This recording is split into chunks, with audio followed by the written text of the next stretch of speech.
నేను కోర్టు దగ్గర నుంచి వస్తున్నాను. ఇక్కడ సార్ లోపల పవన్ కళ్యాణ్ ఉన్నారు సార్. ఎవరు ఉన్నారు బాబు గారు ఇంట్లో. పవన్ కళ్యాణ్ ఏం చేస్తాడు? డ్యాన్స్ చేసి అప్పులు తీర్చుతాడు. ప్రజాశాంతి పార్టీ రావాలి, పాలు రావాలి, పాలు మారాలి సార్. ఇప్పుడే కోర్టులో పాలు రావాలి. ఏం బాబా అంతేనే కదా అశోక్ కుమార్? పాలు రావాలి, పాలన మారాలి. అమ్మో సిస్టర్ బాగున్నారా? సూపర్. రేపు మళ్ళీ కోర్టు హియరింగ్. ఎలక్షన్ పిటిషన్ వేసాను, అడ్మిట్ అయింది. రేపు హియరింగ్ కోర్టు 17లో ఉదయం. ఎలక్షన్ ఏప్రిల్లో ఎందుకు జరుగుతుంది? మేలో కౌంటింగ్ ఎందుకు? మేలోనే ఎలక్షన్ జరగాలి. అది పాలు రావాలి, పాలన మారాలని అందరికి చెప్పండి. ఓకే సార్, పాలండి పాలండి. వదిలేండి వీళ్ళెందుకు? ఎవరు ఈవీఎంలను కాపాడుతారు? రిపోర్ట్లన్నీ ఇచ్చారు. అన్ని పార్టీలు దీన్ని అపోజ్ చేస్తున్నాయి. ఎలక్షన్ అవగానే కౌంటింగ్ అవ్వాలి. మీరు ఏప్రిల్లో ఎలక్షన్ పెడితే కౌంటింగ్ ఏప్రిల్లోనే చేయండి. 2-3 డేస్లో మన తెలంగాణలో చేసినట్టు. అది honourable high court. I'm very grateful to the chief justice of honourable high court and honourable judges. రేపు ఈ మ్యాటర్కి పోస్ట్ చేశారు. అవినీతి జరగకుండా, ఈవీఎంలు రిప్లేస్ అవ్వకుండా ఉండాలి అంటే మేలో ఎలక్షన్ జరగాలి. జనవరి 9ని నేను చీఫ్ ఎలక్షన్ కమిషనర్ కి నోవటెల్ హోటల్ మీకు మీరందరూ రిపోర్ట్ చేశారు. అంతకంటే 1000 రెట్లు ముఖ్యం. ఇప్పుడు 1,00,000 రెట్లు ముఖ్యం. ఎందుకు చెప్పంటారా? 3 ఎలక్షన్ కమిషనర్స్ లో ఉండవాయి. 3 ఎలక్షన్ కమిషనర్ లో 2 రాజీనామా చేశారు. Against the supreme court order. ఒక ఎలక్షన్ ఆఫీసర్ తో వాయిముడు నేను మాట్లాడుతున్నా. ఏమయ్యా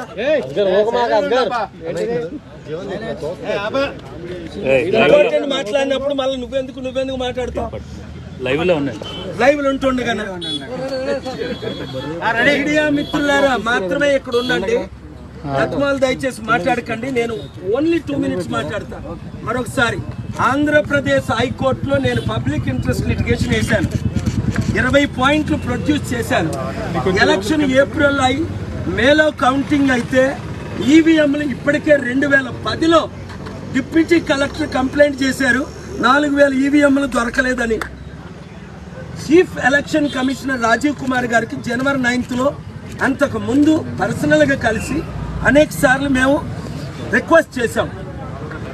వారు వినలేదు కనుక నోటిఫికేషన్ ఈ వారంలో వస్తుంది కనుక నోటిఫికేషన్ రాకముందే ఆంధ్రప్రదేశ్ హైకోర్టులో జ్యూరిడిక్షన్ ఉంది కనుక ఎలక్షన్ మేలోనే కండక్ట్ చేయండి.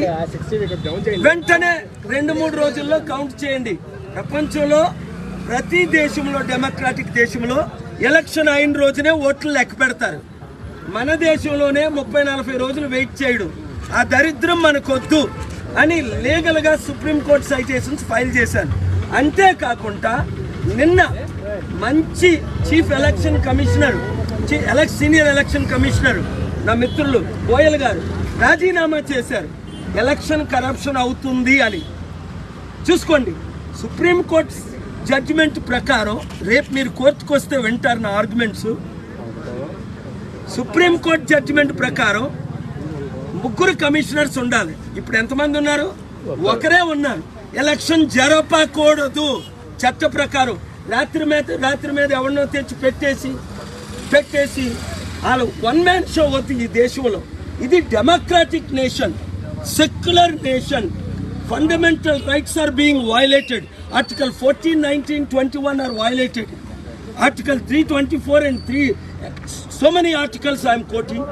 Election Commission has responsibility. Therefore, the Honorable High Court, I have approached Chief Justice of India ki already sumoto letter పంపించాను. కనుక నీతి జరగాలని ప్రార్థించండి. అందరికీ ఈ విషయం షేర్ చేయండి. అన్ని పార్టీలు కలిసి నాకు మద్దతు ఇవ్వండి. అందరం కలిసి మన ఆంధ్రప్రదేశ్ను కాపాడదాం. పాలన రావాలి, పాలన మారాలి. 7569441275కి ఎమ్మెల్యేలుగా, ఎంపీలుగా నిలబడడానికి ఇంకా మేము చూసారా మీరు బాబు మోహన్ గారు జాయిన్ అయ్యారు మార్చి 4. టీడీపీని కాదని, బీజేపీని కాదని, బీఆర్ఎస్ని కాదని. అది మన పార్టీ. 120 మంది ఐఏఎస్ ఐపీఎస్లు జైలు. మనది బహుజనుల పార్టీ. మనం కుటుంబ పార్టీకి వ్యతిరేకం, కుల పార్టీకి వ్యతిరేకం. ప్రజాశాంతి పార్టీ రావాలి, మార్పు రావాలి. ఆ మార్పు మీరే తేవాలి. రేపు విజయం రావాలని ప్రార్థించాను. ఎలక్షన్ ఏప్రిల్ అయి మేలో కౌంటింగ్ అయితే ఈవీఎంలు ఇప్పటికే 2010లో డిప్యూటీ కలెక్టర్ కంప్లైంట్ చేశారు 4000 ఈవీఎంలు దొరకలేదని. Chief election commissioner Rajiv Kumar గారికి జనవరి 9th అంతకు ముందు పర్సనల్గా కలిసి అనేక సార్లు మేము రిక్వెస్ట్ చేశాం. వారు వినలేదు కనుక నోటిఫికేషన్ ఈ వారంలో వస్తుంది కనుక నోటిఫికేషన్ రాకముందే ఆంధ్రప్రదేశ్ హైకోర్టులో జ్యూరిడిక్షన్ ఉంది కనుక ఎలక్షన్ మేలోనే కండక్ట్ చేయండి, వెంటనే 2-3 రోజుల్లో కౌంట్ చేయండి. ప్రపంచంలో ప్రతి దేశంలో, డెమోక్రాటిక్ దేశంలో ఎలక్షన్ అయిన రోజునే ఓట్లు లెక్క పెడతారు. మన దేశంలోనే 30-40 రోజులు వెయిట్ చేయడం. ఆ దరిద్రం మనకొద్దు అని లీగల్గా సుప్రీంకోర్టు సైటేషన్స్ ఫైల్ చేశాను. అంతేకాకుండా నిన్న మంచి chief election commissioner, senior election commissioner నా మిత్రులు గోయల్ గారు రాజీనామా చేశారు. ఎలక్షన్ కరప్షన్ అవుతుంది అని. చూసుకోండి, సుప్రీంకోర్టు జడ్జిమెంట్ ప్రకారం రేపు మీరు కోర్టుకు వస్తే వింటారు నా ఆర్గ్యుమెంట్స్. సుప్రీంకోర్టు జడ్జిమెంట్ ప్రకారం 3 కమిషనర్స్ ఉండాలి. ఇప్పుడు ఎంతమంది ఉన్నారు? ఒకరే ఉన్నారు. ఎలక్షన్ జరపకూడదు చట్ట ప్రకారం. రాత్రి మీద ఎవరినో తెచ్చి పెట్టేసి వాళ్ళు 1 man షో అవుతుంది ఈ దేశంలో. ఇది democratic nation, secular nation. Fundamental rights are being violated. Article 14, 19, 21 are violated. Article 324 and 3, so many articles I am quoting. Election Commission has responsibility.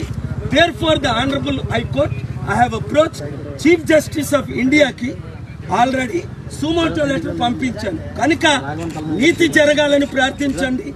అందరికీ ఈ విషయం షేర్ చేయండి. అన్ని పార్టీలు కలిసి నాకు మద్దతు ఇవ్వండి. అందరం కలిసి మన ఆంధ్రప్రదేశ్ను కాపాడదాం. పాలన రావాలి, పాలన మారాలి. 7569441275కి ఎమ్మెల్యేలుగా, ఎంపీలుగా నిలబడ్డానికి ఇంకా మేము చూసారా మీరు బాబు మోహన్ గారు జాయిన్ అయ్యారు మార్చి 4. టీడీపీని కాదని, బీజేపీని కాదని, బీఆర్ఎస్ని కాదని. అది మన పార్టీ. 120 మంది ఐఏఎస్ ఐపీఎస్లు జైలు. మనది బహుజనుల పార్టీ. మనం కుటుంబ పార్టీకి వ్యతిరేకం, కుల పార్టీకి వ్యతిరేకం. ప్రజాశాంతి పార్టీ రావాలి, మార్పు రావాలి. ఆ మార్పు మీరే తేవాలి. రేపు విజయం రావాలని ప్రార్థించాలి.